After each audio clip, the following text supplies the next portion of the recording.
Yeah, Peter Oliver there. Well, before the battle was temporarily halted, intense fighting was seen in Aleppo's old city, from where artist Lizzie Phelan reports. Over the last few days, pro-government forces have retaken virtually all of the symbolic and strategic points of East Aleppo that rebels have controlled, including the road to the international airport and the old city. Now rebel forces are squeezed into a small pocket in the south of Aleppo, and yesterday they lost one of their strongholds there, the Sheikh Said district. We're trying to secure the areas south of the Aleppo fortress, and we're trying to secure the whole area too. Our task in this area is to unite our reserve forces, which are located in the western district of Aleppo.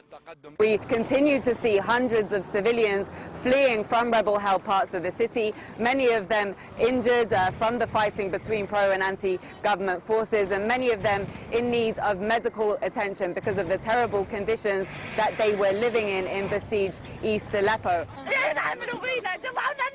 They left us without even a single piece of bread for 15 days. They even threatened to burn our homes if we tried to leave.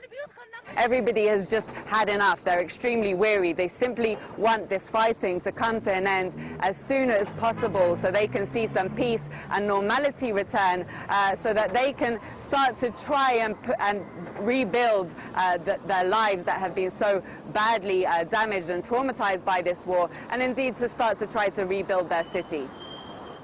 Rebel forces in Aleppo may be weakening, but now they've been given new hope by Washington in another turn. It's just been made easier, apparently, for groups who, quote, assist US operations in Syria to receive military support from the US. It's after President Obama waived part of the Arms Export Control Act this week. I hereby determine that the transaction encompassing the provision of defence articles and services to foreign forces, irregular forces, groups or individuals engaged in supporting or facilitating ongoing US military operations to counter terrorism in Syria is essential to the national security interests of the United States. We asked security analyst and former Pentagon official Michael Maloof about the possible consequences of the American leader's decision here now then.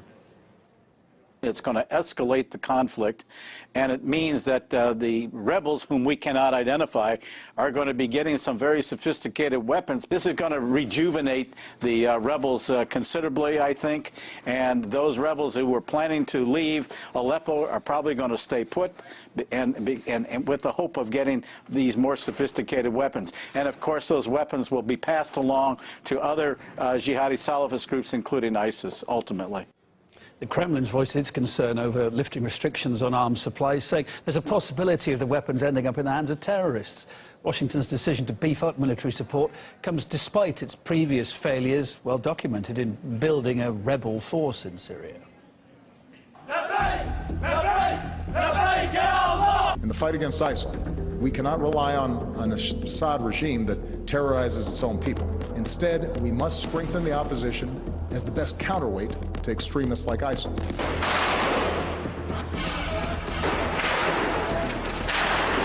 Can you tell us what the total number of trained fighters remains?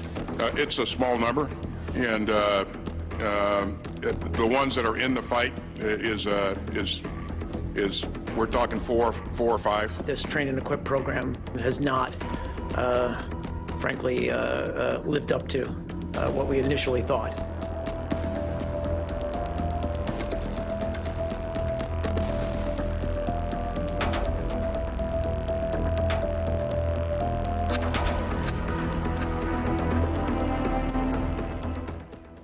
Coming up here, 1,000 Russian athletes have been implicated in the second and final report into doping in sports. We'll tell you all about that and get reaction to it 90 seconds away.